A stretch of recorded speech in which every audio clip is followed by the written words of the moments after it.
Here is a brief to think about. Enjoy. Hello, and welcome to Never a Dull Moment, a talk show and podcast for angels and founders. Ziad of Boston Harbor Angels has fun with co-hosts and guests as they discuss and debate all topics from the world of startups and entrepreneurship. Welcome to the conversation. Now, here they are. Enjoy the show. It would be interesting for people to know your expertise before we jump in, and or how we came about. So this to set the stage. Yesterday we had an investor meeting, and the topic of safes, raising money through a safe or a convertible note, or mostly we're seeing some safes lately. And there was a big debate. We don't like safes. We like safes. So I thought it would be a great reason to have this discussion with you, Andy. And I know you deal with this all the time. So let's just jump in.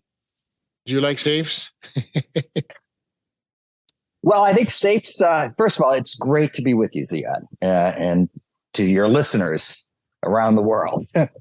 So thank you for this opportunity. I think safes certainly form a role in capital fundraising for both companies and investors. And it really depends on the circumstances as to how useful they are. And I think it's a timely topic because it's actually been 10 years since the Y Combinator out on the West Coast introduced safes in 2013. So 2013, yeah. Yeah. So it's we're coming up on the 10-year anniversary of safes. And, during that time, they definitely evolved. Well, it seems from what I hear, they evolved and look more like convertible notes. So just to set a little bit the stage. So when you raise money, you can raise it, you sell shares, that's equity.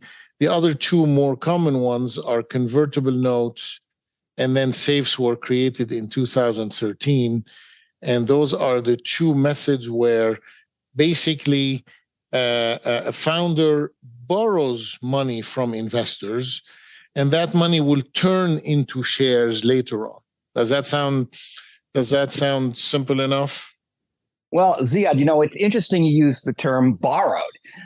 Certainly with the convertible note, that is debt, and they are borrowing money, and that money, as you say, would convert into the next equity round. With a safe, there's some disagreement as to whether it's a note or whether it's equity. And typically, safes don't have a maturity date like a convertible note would have.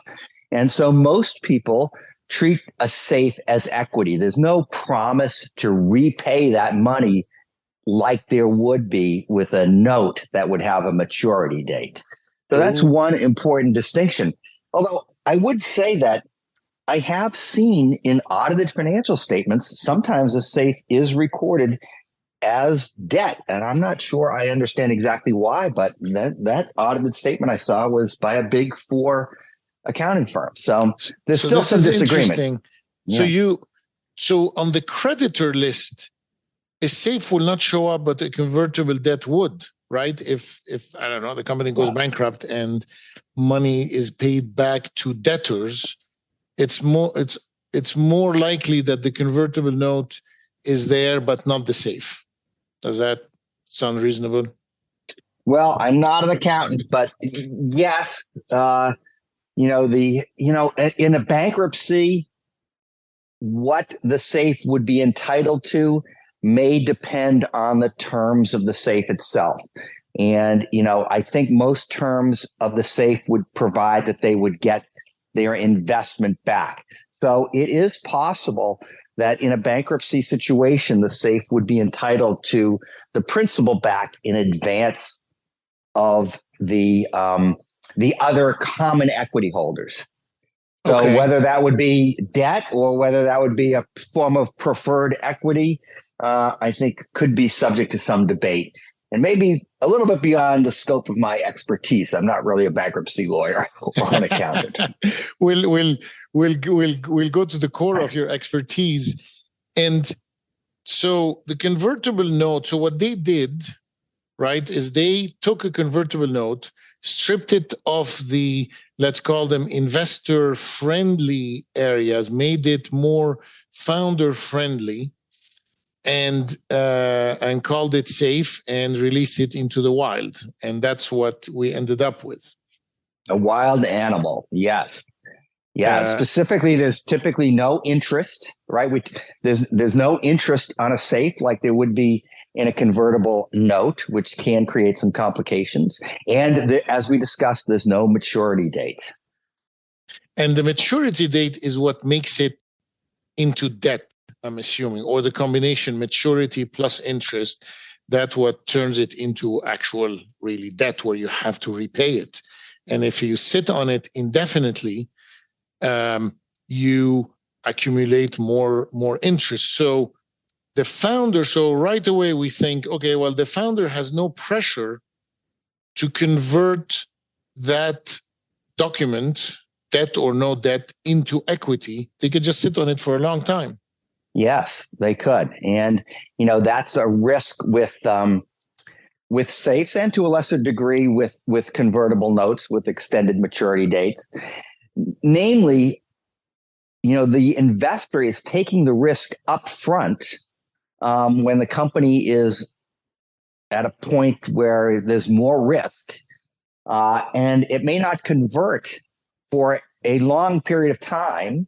And when it converts into equity, at that time, the company may be worth a lot more. So the investor may not be compensated for the risk he or she is taking when they make the safe investment. Okay. And that is a big deal. And that's where you have a cap plus interest, so that are in the favor of the investor. So the longer it takes, if your valuation in the next round goes up, you have a cap. And then if it takes a long time, you have interest. And so the other question is, people talk about, okay, the shareholders, we're selling the company, we're making a big decision, we need shareholders agreement. If the only way you've raised money is through a safe and even a convertible note, do you have shareholders? Well, you're really throwing a lot at me here early in the morning, Ziad. Safes do come in a number of different varieties. I mean, there are really 5 variations of your typical safe. And, the safe holder is not a stockholder. Okay. So there's no right to vote. There's no right to dividends. Not that companies at an early stage typically pay dividends, but you don't have the rights of the stockholder under state law. So you're not a stockholder, as you would be in a so-called price round, where you actually get the equity up front at a predetermined valuation.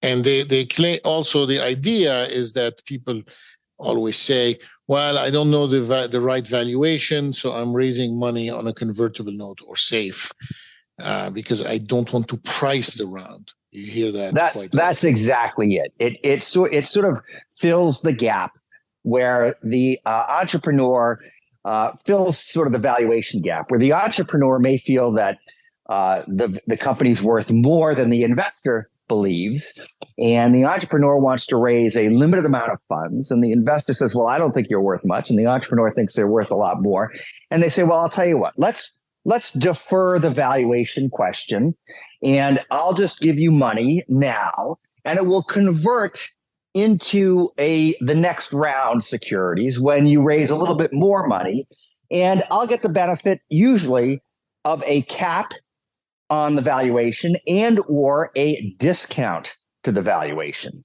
And that's where some of the variations in safes lie. And, convertible notes are somewhat analogous, but for this discussion, I'm focusing on safes. So there are safes with valuation caps or no valuation caps. And there are safes with discounts to the next round or no discounts to the next round. And in general, safes don't have interest at all, ever, or you could also add interest to the mix. The typical safes don't have interest.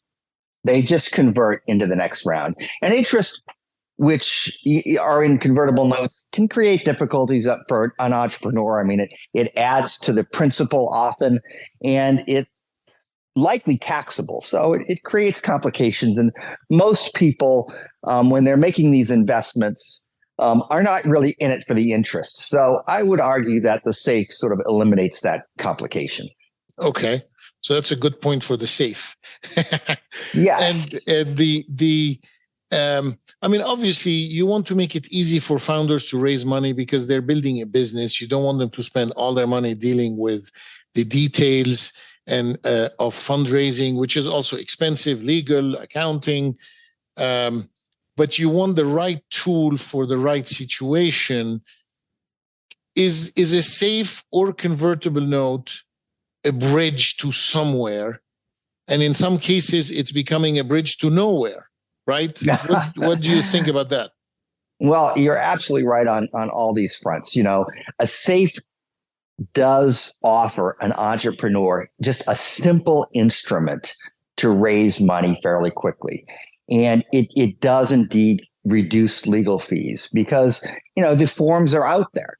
And so, convertible notes can be a little bit more complicated. And sometimes convertible notes include warrants, which is another, document that you would have. Whereas a SAFE is just, something simple. So for an entrepreneur that wants to raise money fairly quickly using a form that's available and reduce legal fees, it can be much more streamlined to raise money, which can be a good thing. The issue is that two things. One, which you've noted, that you typically want to raise money, or the investor wants to invest their money in a SAFE or convertible note if there's a next round financing in the near term horizon, because they are investing in this future equity. And if that future round is deferred for a longer period of time, then the investor needs more protections in the form of a cap so that they're not taking on all the risk early on and not getting the benefit from the valuation until much later when the valuation would go up. The benefit of a low valuation. Because sometimes we've seen it where someone raises on a SAFE and the assumption is they need a certain amount of money to get from point A to point B. And at point B, then things become serious, equity round, all kinds of things. And then they come back and say, oh, we're raising another SAFE and another SAFE. And that is an indication of a lack of achieving some milestones, right? Even if you don't know the company and someone tells you they've raised 3 SAFEs, what immediate assumptions or immediate thoughts come to mind? Well, at that point, I think it's possible that the entrepreneur is sort of taking advantage of the SAFE investors. But there are protections the SAFE investor can put in. And one of them, for example, is something we've discussed, which is a valuation cap, which sets the valuation upon which they would convert the SAFE into equity at a valuation that's reasonable at the time that they made their investment. It may be a little bit higher than the investor would want, but it's not unreasonable. So if the next equity round is deferred for a number of months or even years, at which time the company has achieved great success, which everyone should want, but the SAFE investor saying, well, gee, I invested like early on. I shouldn't be converting at this high valuation. I mean, I'm happy you did great, but I invested when you were nothing. The valuation cap protects the investor because it sets a reasonable valuation that the SAFE would convert at that future time when the company eventually raises financing. Now, and some investors never invest without a cap. Some investors never invest without a cap. Yeah. And you raise an interesting point that some companies do several rounds of SAFEs, and there are 2 protections that an investor can put into the SAFE. And I don't want to get too technical here, but one is that the cap could be a post-money cap. I mean, the cap can be pre-money or post-money. And if it's post-money, without getting into too many details, it protects the investor from the possibility that the company will increase the amount of the safe offering.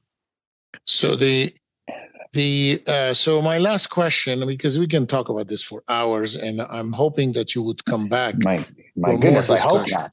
Yeah, well, I'm happy to come back, but hopefully we won't talk for hours on this. Well, as we dig deep into some of the intricacies, who does the document? That's an interesting question. Who drafts the document? Is it the founder or the investors? It's usually the founder, but it does depend on the sophistication of the investors. Sometimes the investors will draft the safe. And yeah. And then last question. Sometimes less sophisticated investors might sign safes, and that sort of sets it in motion. Like, okay, we have a round and there's a safe. There's not much to do about it.